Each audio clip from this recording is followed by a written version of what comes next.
So we've had the announcement of Android 4.1 or Jelly Bean, which is fantastic. It's good to see Android growing, it's developing, it's becoming slicker, smoother, more intelligent, allowing us to do more.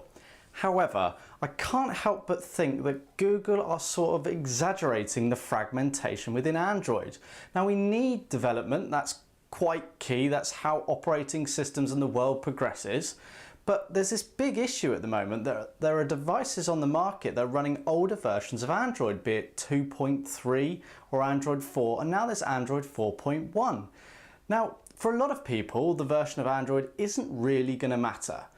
But for the tech savvy, the prosumers, the ones following Google Android, are going to be a little bit disheartened to think that their device they purchased only a few months ago might not get the upgrade.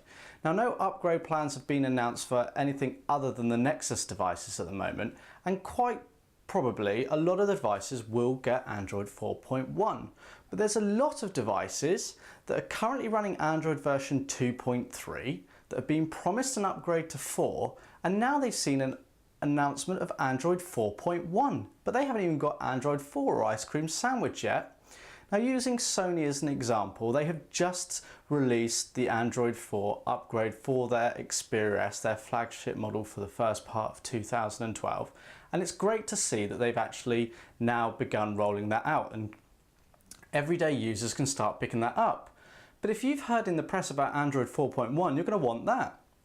And people are going to start asking questions of Sony, when are we going to get 4.1? So it becomes a bit of a catch-22 situation for the developers and Google and Sony, because they want their consumers to have the latest version, but it also costs them a lot of time and money. And Google, I don't think, have handled this particularly well. They could have perhaps helped people like Sony, like Motorola, to speed up getting out updates such as Android 4.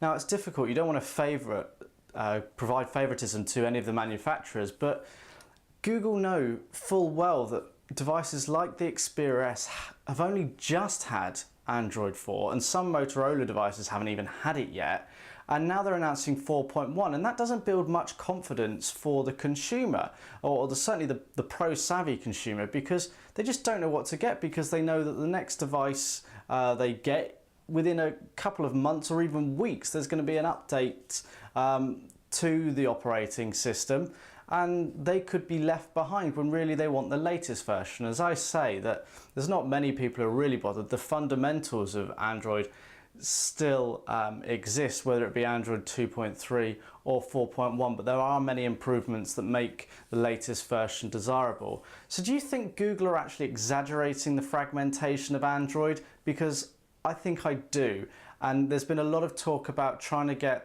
devices on a level playing field, more devices running the latest version of the operating system, and whilst that may be the goal, at the moment it doesn't really seem like Google are helping to make that happen. And if they want Android to carry on developing at the rate it is and people adopting it, I think they've got to build a lot more confidence in the individuals who are using the devices that they will get the latest updates, and those updates will actually come sooner than perhaps Ice Cream Sandwich has to many users on Android 2.3 devices, just because development and integration takes so much time. So it'd be interesting to hear your thoughts. Leave a few comments below, and let's see how the next 6 months pan out for Android 4.1 and other Android devices.